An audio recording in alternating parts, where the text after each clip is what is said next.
Now students, today we will do part 3 lesson 5, a Chalcolithic settlement ਇਨਾਮ ਗਾਉਂ। ਸੋ ਕਹਿੰਦੇ ਕਿ chalcolithic ਬੰਦੋਬਸਤ ਜਾਂ ਬਸਤੀ ਵਿੱਚ ਅਸੀਂ ਉਸ ਬਾਰੇ ਪੜ੍ਹਾਂਗੇ। ਸੋ ਅਸੀਂ ਲਾਸਟ ਪੜ੍ਹਿਆ ਸੀ ਕਿ ਚੈਲਕੋਲਿਥਿਕ ਏਜ ਜੋ ਸਟਾਰਟ ਹੋਈ ਸੀ ਆਫਟਰ ਸਟੋਨ ਏਜ, ਸੋ ਉਸਨੂੰ ਚੈਲਕੋਲਿਥਿਕ ਏਜ ਕਿਹਾ ਜਾਂਦਾ ਸੀ। ਇੱਕ ਬਹੁਤ ਹੀ ਇੰਪੋਰਟੈਂਟ ਦੌਰ ਮੰਨਿਆ ਗਿਆ ਸੀ। ਕਿਉਂਕਿ ਇਸ ਸਮੇਂ ਦੌਰਾਨ ਪੱਥਰ ਤੋਂ, ਸਟੋਨ ਤੋਂ ਧਾਤਾਂ ਦੀ ਯੂਸੇਜ ਹੋਣ ਲੱਗ ਗਈ ਸੀ ਨਾ, ਮੈਟਲਸ ਯੂਜ਼ ਹੋਣ ਲੱਗ ਪਏ ਸਨ ਚੈਲਕੋਲਿਥਿਕ ਸਮੇਂ ਦੇ ਵਿੱਚ। ਸੋ ਉਸੀ ਇਨਾਮ ਗਾਓ ਦੇ ਵਿੱਚ ਇਸ ਦੀ ਜੋ ਬਸਤੀ ਸੀ, ਜਿੱਥੇ ਆਪਾਂ ਕਹਿ ਸਕਦੇ ਹਾਂ ਧਾਤਾਂ ਦਾ ਕੰਮ ਹੁੰਦਾ ਸੀ, ਤਾਂ ਉਸ ਬਾਰੇ ਅਸੀਂ ਪੜ੍ਹਾਂਗੇ। ਇਨ ਇੰਡੀਆ, ਭਾਰਤ ਵਿੱਚ one of the largest Chalcolithic settlements was found at ਇਨਾਮ ਗਾਓ in the state of Maharashtra। ਕਹਿੰਦੇ ਕਿ ਭਾਰਤ ਵਿੱਚ ਮਹਾਰਾਸ਼ਟਰ ਰਾਜ ਦੇ ਇਨਾਮ ਗਾਓ ਵਿਖੇ ਇੱਕ ਵੱਡੀ ਚੈਲਕੋਲਿਥਿਕ ਬਸਤੀ ਮਿਲੀ ਸੀ। ਇਨਾਮ ਗਾਓ is a historic site located on the banks of the river Gond, a tributary of the Bhima। ਕਹਿੰਦੇ ਇਨਾਮ ਗਾਓ ਇੱਕ ਇਤਿਹਾਸਕ ਸਥਾਨ ਹੈ ਜੋ ਭੀਮ ਦੀ ਇੱਕ ਸਹਾਇਕ ਨਦੀ ਦੇ ਕੰਢੇ ਸਥਿਤ ਹੈ। About 1000 people may have lived here at one time। ਸ਼ਾਇਦ ਕਹਿੰਦੇ ਇੱਕ ਸਮੇਂ ਇੱਥੇ ਤਕਰੀਬਨ 1000 ਲੋਕ ਰਹਿੰਦੇ ਸਨ। According to archaeologists, ਸੋ ਪੁਰਾਤੱਤਵ ਵਿਗਿਆਨੀਆਂ ਦੇ ਅਨੁਸਾਰ this settlement had lasted for over 900 years। ਸੋ ਇਹ ਬੰਦੋਬਸਤ 900 ਸਾਲਾਂ ਤੋਂ ਵੱਧ ਚੱਲਿਆ ਸੀ, ਯਾਨੀ ਕਿ ਇੱਥੇ ਲੋਕ ਰਹੇ ਸਨ ਪੁਰਾਤੱਤਵ ਵਿਗਿਆਨੀਆਂ ਦੇ ਅਨੁਸਾਰ। 1000 ਦੇ ਤਕਰੀਬਨ 1000 ਲੋਕ ਰਹਿੰਦੇ ਸਨ ਨਾ। ਸੋ ਇਹ ਜਿਹੜੀ ਬਸਤੀ ਸੀ, ਬੰਦੋਬਸਤ ਸੀ, ਇੱਥੇ 900 ਸਾਲਾਂ ਤੋਂ ਵੀ ਵੱਧ ਇਹ ਚੱਲਿਆ ਸੀ। ਅਬਾਊਟ ਇਹਨਾਂ ਨੇ ਦੱਸਿਆ ਬ੍ਰੈਕਟ ਦੇ ਵਿੱਚ ਸਾਨੂੰ ਕਿ 1500 ਤੋਂ 600 BC ਦੇ ਵਿਚਕਾਰ ਦਾ ਜੋ ਸਮਾਂ ਸੀ ਉਸ ਸਮੇਂ ਤੱਕ। ਨੈਕਸਟ ਹੈ ਆਰਕੀਓਲੋਜੀਕਲ ਫਾਈਂਡਿੰਗਸ। ਹੁਣ ਪੁਰਾਤੱਤਵ ਖੋਜਾਂ ਜਿਹੜੀਆਂ ਉਹਨਾਂ ਨੇ ਖੋਜਾਂ ਕੀਤੀਆਂ ਤਾਂ ਸਾਨੂੰ ਪਤਾ ਲੱਗਦਾ ਹੈ ਐਟ ਇਨਾਮ ਗਾਓ ਐਜ਼ ਮੈਨੀ as 134 mud houses have been excavated। ਸੋ ਕਹਿੰਦੇ ਇਨਾਮ ਗਾਓ ਵਿਖੇ ਤਕਰੀਬਨ 134 ਮਿੱਟੀ ਦੇ ਘਰ ਜਿਹੜੇ ਹੁੰਦੇ, ਚਿੱਕੜ ਦੇ ਘਰ ਕਹਿ ਲਓ, ਉਹਨਾਂ ਦੀ ਖੁਦਾਈ ਕੀਤੀ ਜਾ ਚੁੱਕੀ ਹੈ। Most of them are rectangular in shape with only 1 or 2 rooms. So ਇਹਨਾਂ ਵਿੱਚੋਂ ਜ਼ਿਆਦਾਤਰ ਆਇਤਕਾਰ ਹਨ ਅਤੇ 1 ਜਾਂ 2 ਕਮਰੇ ਹਨ ਉਸ ਦੇ ਵਿੱਚ। The house which has 5 rooms is consider to be the house of the ruling chief. So ਕਹਿੰਦੇ ਜਿਸ ਘਰ ਦੇ ਵਿੱਚ 5 ਕਮਰੇ ਹਨ ਉਹ ਸੱਤਾਧਾਰੀ ਮੁਖੀ ਦਾ ਘਰ ਮੰਨਿਆ ਜਾਂਦਾ ਸੀ ਨਾ। ਸੋ ਇਸ ਤਰ੍ਹਾਂ the chief may have used his house as a store by collecting grains from the farmers and storing them। ਕਹਿੰਦੇ ਕਿ ਚੀਫ ਜੋ ਸੀ, ਮੁਖੀ ਸੀ, may have used his house, ਉਹ ਸ਼ਾਇਦ ਆਪਣੇ ਇਸ ਘਰ ਨੂੰ may have used his house as a store, ਇੱਕ ਸਟੋਰ ਹੁੰਦਾ ਹੈ ਨਾ ਜਿੱਥੇ ਆਪਾਂ ਸਾਰਾ ਸਮਾਨ ਇਕੱਠਾ ਕਰਕੇ ਰੱਖਦੇ ਹਾਂ, ਤਾਂ ਆਪਣੇ ਘਰ ਨੂੰ ਇੱਕ ਸਟੋਰ ਦੇ ਵਜੋਂ ਵਰਤਦਾ ਸੀ। by collecting grains, ਅਨਾਜ ਕਲੈਕਟ ਕਰਕੇ, ਇਕੱਠਾ ਕਰਕੇ। ਕਿਸ ਤੋਂ ਅਨਾਜ ਲੈਂਦਾ ਸੀ? ਫਰੋਮ ਦਾ ਫਾਰਮਰਸ, ਜਿੰਨੇ ਵੀ ਕਿਸਾਨ ਸੀ ਉਹਨਾਂ ਤੋਂ ਇਕੱਠਾ ਕਰ ਲੈਂਦਾ ਸੀ ਦਾਣਿਆਂ ਨੂੰ। ਐਂਡ ਸਟੋਰਿੰਗ ਦੈਮ, ਅਤੇ ਉਹਨਾਂ ਦੀ ਸਾਂਭਣ ਲਈ ਇੱਕ ਮਤਲਬ ਆਪਣੇ ਘਰ ਦੇ ਵਿੱਚ ਹੀ ਸਟੋਰ ਦੇ ਤੌਰ 'ਤੇ ਵਰਤਦਾ ਸੀ, ਸਟੋਰ ਕਰਕੇ ਰੱਖਦਾ ਸੀ। ਆਪਾਂ ਕਹਿ ਸਕਦੇ ਹਾਂ ਵੀ ਆਪਣੇ ਘਰ ਦੇ ਵਿੱਚ ਉਸਨੇ ਇੱਕ ਜਗ੍ਹਾ ਬਣਾਈ ਹੋਈ ਸੀ। ਕੀ ਕਰਦਾ ਸੀ ਉਹ? ਫਾਰਮਰਸ ਤੋਂ, ਕਿਸਾਨਾਂ ਤੋਂ ਦਾਣੇ ਲੈਣੇ ਅਤੇ ਉਸ ਥਾਂ 'ਤੇ ਉਹਨੇ ਇਕੱਠੇ ਕਰਕੇ ਰੱਖ ਦੇਣੇ ਉਸ ਸਟੋਰ ਦੇ ਵਿੱਚ। ਜਿਵੇਂ ਆਪਾਂ ਹੁਣ ਆਮ ਕਹਿੰਦੇ ਨਾ ਕਿ ਸਟੋਰ ਰੂਮ ਹੈ ਨਾ, ਤਾਂ ਉੱਥੇ ਉਹ ਰੱਖ ਦਿੰਦਾ ਸੀ ਇਸ ਤਰੀਕੇ ਦੇ ਨਾਲ। So most of the houses have oval shaped pits. ਬਹੁਤੇ ਘਰਾਂ ਵਿੱਚ ਅੰਡਾਕਾਰ ਦੇ ਆਕਾਰ ਦੇ ਟੋਏ ਹੁੰਦੇ ਸਨ। These pits may have been used for cooking food. ਇਹ ਟੋਏ ਸ਼ਾਇਦ ਖਾਣਾ ਪਕਾਉਣ ਲਈ ਵਰਤੇ ਜਾਂਦੇ ਹੋਣ। Some of the houses have pits outside which suggest that people also cooked food outside। ਕੁਝ ਘਰਾਂ ਦੇ ਬਾਹਰ ਟੋਏ ਹਨ ਜੋ ਸੁਝਾਅ ਦਿੰਦੇ ਹਨ ਕਿ ਲੋਕਾਂ ਨੇ ਬਾਹਰ ਵੀ ਸ਼ਾਇਦ ਖਾਣਾ ਬਣਾਇਆ ਹੈ ਨਾ, ਵੀ ਦੱਸਦੇ ਹਨ ਵੀ ਸ਼ਾਇਦ ਹੋ ਸਕਦਾ ਲੋਕਾਂ ਨੇ ਬਾਹਰ ਵੀ ਖਾਣਾ ਬਣਾਇਆ ਹੋਵੇ। Storage bins and storage pits are also found. So ਕਹਿੰਦੇ ਕਿ ਆਪਣਾ ਸਾਂਭ ਕੇ ਰੱਖਣ ਵਾਲੇ ਜਿਵੇਂ ਡੱਬੇ ਹੁੰਦੇ ਨਾ, ਆਪਾਂ ਵਰਤਦੇ ਹਾਂ ਡੱਬੇ, ਬਿਨਸ ਹੋ ਗਏ, ਡੱਬੇ ਹੋ ਗਏ, ਅਤੇ ਸਟੋਰ ਕਰਨ ਲਈ ਵਾਲੇ ਟੋਏ ਜੋ ਉਹਨਾਂ ਨੇ ਨੀਚੇ ਖੋਦੇ ਹੁੰਦੇ ਸੀ, ਟੋਏ ਜਿੱਥੇ ਅਨਾਜ, ਆਪਾਂ ਪਿੱਛੇ ਵੀ ਪੜ੍ਹਿਆ ਸੀ ਕਿ ਉਹ ਅਨਾਜ ਨੂੰ ਜਦੋਂ ਮਿੱਟੀ ਦੇ ਭਾਂਡੇ ਨਹੀਂ ਬਣਾਏ ਗਏ ਸਨ ਨਾ, ਉਸ ਤੋਂ ਪਹਿਲਾਂ ਉਹ ਇਹਨਾਂ ਨੂੰ ਐਵੇਂ ਸਟੋਰ ਕਰਕੇ ਰੱਖਦੇ ਸੀਗੇ ਟੋਏ ਪੁੱਟ ਕੇ, ਹੈ ਨਾ। ਸੋ ਉਹ ਵੀ ਮਿਲੇ ਹਨ। ਆ ਲੋਟ ਆਫ ਪੋਟਰੀ, ਜੋ ਲੋਟ ਆਫ ਬਹੁਤ ਸਾਰੇ ਕਹਿੰਦੇ pottery and stone tools have also been found at Inamgaon. सो कहते कि इनाम गांव में बहुत सारे भांडे ते पत्थर के संद भी मिले हैं। Pots are red in colour, जिहड़े पॉट्स ने वो लाल रंग के ने, बर्तन जिहड़े ने वो लाल रंग के हैं। Some have black designs on them, कईयां ते काले रंग के डिजाइन हैं। So these are known as red and black ware. So इन्हां नूं लाल अते काले वेयर यानी कि भांडे वजों जाणिया जांदा है। Archaeologist suggest that stone tools may have been used to chop trees। सो कहते कि पुरातत्व विज्ञानियों ने सुझाव दिंदे हैं कि जेड़े स्टोन टूल्स ने, that stone tools may have been used to chop trees, कि पत्थर के जोड़े संद वो दरख्तों को वड्ढण लई, चॉप यानी कि वड्ढना है ना, वड्ढण लई वरते गए होण। पाउंड मीट, मांस नूं घोटण लई, मिधदे ने ना मांस नूं घोटना मिधना। एंड स्किन एनीमल्स, ते जानवर की चमड़ी नूं कट्टण दे लई वरते जांदे होण। की वरते जांदे होण? स्टोन टूल्स, पत्थर संद। सो copper was not easily available.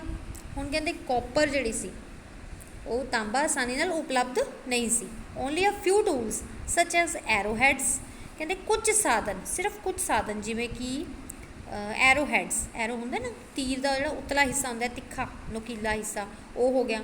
Fish hooks, मच्छी फड़न दियाँ कुंडियाँ। टोंग्स, चिमटे। ड्रिल्स, छेक कड्ढण वाला संद हो गया है ना, छेक कड्ढण वाले जो संद होंगे ने drills. And ornaments like anklets, bangles and beads of copper have been found at the site. तो गहने जिमें झांजरां, एंकलेट्स होंगे झांजरां, बैंगल्स चूड़ियाँ एंड बीड्स ऑफ कॉपर, तांबे दे मणके have been found at the site. तो ये भी तांबे दे मणके भी ये उत्थे मिले हैं। सो इस तरीके नाल कहंदे भी कॉपर तो नहीं अवेलेबल सी ना, तांबा तो आसानी नाल नहीं मिलता सी, तो उसदे ये जो आपां दसियां चीज़ां ये सब उत्थे मिले। At Inamgaon copper may have been obtained from the Rajasthan. So कहंदे कि इनाम गांव विखे तांबा राजस्थान तो प्राप्त किया जाता सी। Ivory, semi precious stones and beads made of terracotta have also been found। कहते कि इवोरी यानी कि हाथी के दंद होंगे ना वो हो गए। सैमी प्रेशियस स्टोन्स, अर्ध कीमती पत्थर।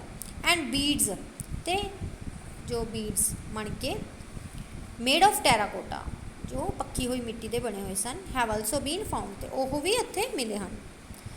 Some beads made of seashells are found, which indicates that the people of Inam Gao had trade relations with other parts of the country too। So कहते कि समुद्री जिहड़े शैल होंदे आ शंख नाल बने कुछ मणके मिले हैं, जो ये दर्शाते हैं कि इनाम गाँव के लोगों दे देश के होर हिस्सों नाल भी वपारक संबंध सन। A large number of terracotta figures have been found। कहते कि वड्डी गिनती में पक्की हुई मिट्टी के कुछ अंश मिले हैं। So they have been baked and harden in clay ovens. So कहते वो पक्के हुए हैं तो मिट्टी के भट्ठे में सख्त किए गए हुए हैं। Toys are in the form of animal figures and some of them such as a bull seem to have religious significance. कहते कि खिडौने जानवरों के अंश के रूप में होंदे मिले ने है ना, एंड उन्होंने विचों कुछ जिवें कि एक बल्द का धार्मिक महत्व है। In one of the burial sites, so कहते कि दफनाउण वालियां थावां विचों एक विच archaeologists found a clay bull along with a female figure. कहते पुरातत्व विज्ञानियों ने एक औरत की शख्सियत के नाल एक मिट्टी का बल्द पाया, उन्होंने उत्थे मिलिया। Probably they also worshipped a female goddess, शायद उन्होंने एक मादा देवी की पूजा भी की। Other important findings include thousands of animal bones and seeds. So होर महत्वपूर्ण खोजा में जानवरों दी हड्डियां ते बीज शामिल हैं। दीज टेल अस, सो ये सानू दसदे हैं हाउ पीपल ऑबटेन्ड फूड, कि लोगों ने किवें भोजन नू उत्पन्न किया, एंड वॉट दे ईट, वो की खाते सन। सो लैंटिल्स यानी कि अपने जिस तरह हो गए ना दालां हो गई, लैंटिल्स दालां, वीट कणक, बारले जौ, पीस मटर, ग्राम चने एंड बीन्स ते फलियां वर ग्रोन उगाए गए सन।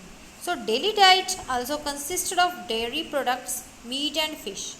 तो रोज़ाना की खुराक दे विच डेयरी प्रोडक्ट जोड़े दुध तो बने उत्पाद होंगे ने, जिवें हो गए मीट हो गया तो मच्छी भी शामिल सन। सो नेक्स्ट है wonderful to know human teeth have been discovered at Inamgaon. कहते कि मनुखी दंद की खोज भी इनाम गांव विच की गई है। Dental experts have studied them.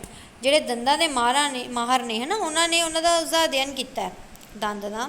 And found that, ਤੇ ਇਹ ਪਾਇਆ ਹੈ ਦੈਟ ਕਿ people usually had fewer cavities, ਲਈ ਲੋਕਾਂ ਵਿੱਚ ਆਮ ਤੌਰ 'ਤੇ ਘੱਟ ਛੇਕ ਹੁੰਦੇ ਸਨ। But they lost their teeth rather early, ਪਰ ਛੇਤੀ ਹੀ ਘੱਟ ਉਹਨਾਂ ਨੇ ਆਪਣੇ ਜਿਹੜੇ ਦੰਦ ਸੀ ਉਹ ਗਵਾ ਲਏ। ਡਿਸਪਾਈਟ ਹੈਵਿੰਗ ਫਿਊਅਰ ਕੈਵਿਟੀਜ਼, ਸੋ ਘੱਟ ਛੇਕ ਹੋਣ ਦੇ ਬਾਵਜੂਦ, घट छेक सी फिर दंद गवा ले सन। सो लास्ट है डिक्लाइन, नैक्सट यानी कि गिरावट। हुण the last phase of the settlement clearly shows science of decline. बंदोबस्त का आखिरी पड़ाव साफ तौर पर गिरावट के संकेत दर्शाता है। Due to scarcity of water, कहते कि पानी की घाट करके और rainfall, scarcity of water or rainfall or a decrease in the fertility of the soil, there was a decline in farming. सो कहते कि पानी की घाट या बारिश या मिट्टी की उपजाऊ शक्ति विच कमी के कारण है ना, decrease in the fertility of the soil, यानी कि मिट्टी की उपजाऊ शक्ति विच कमी के कारण खेती के विच गिरावट आई। People began relying more on hunting and gathering food. लोग शिकार, जिमें कहते कि लोग शिकार करन अते भोजन इकट्ठा करन ते वधेरे निर्भर करन लगे। Construction of the houses showed a change. So कहते कि मकाना की उसारी ने भी एक तब्दीली विखाई। Small circular huts have been found instead of rectangular ones. छोटे कहते चक्री गोल बनिया हुई झोंपड़ियाँ मिलियाँ है ना, इंस्टेड ऑफ रैक्टेंगुलर वंस, आयतां की बजाय, आयतकार के बजाय उन्होंने गोलाकार यानी कि चक्कर वालियाँ गोल आकार के विच बनिया हुई झोंपड़ियाँ मिलियाँ। So next there are multiple choice questions.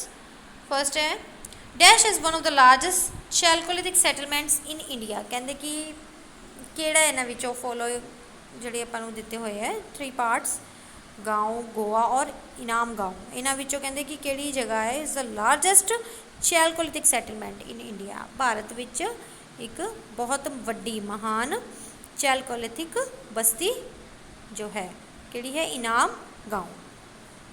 It is a village in Maharashtra state. Next है at Inamgaon which copper may have been obtained from, copper नूं कित्थों प्राप्त किया जाता है, राजस्थान, केरला और हरिद्वार। इट्स राजस्थान।